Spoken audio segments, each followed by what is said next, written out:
For transition questions, especially ones that don't have very complicated transition words, just dive right into the sentences and see how you would maybe transition. These are very straightforward transition words, so let's see what we got.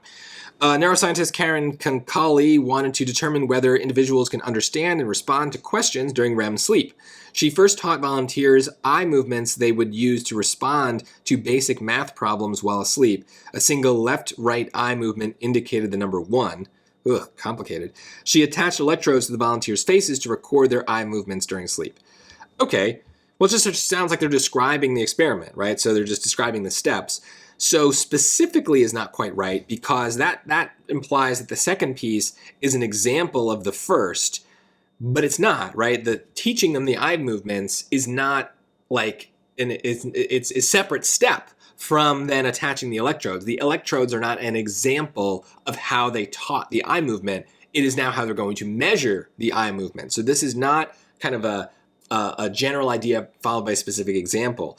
Next makes sense because, again, we're describing a process. So first they taught the movement, then next they figured out a way to measure it. So that seems right. Let's take a look at C. Well, C is actually the same problem as A. In fact, these two basically mean the same thing. They both mean this concept of, an example. So when you have two words in the choices that mean the same thing, that's not a good sign. It's very rare that we would be able to then determine which one is right versus wrong if they have the same meaning. So most of the time when you see two words that kind of fit the same category, in this case, they're both example words, it's probably the case that they're wrong.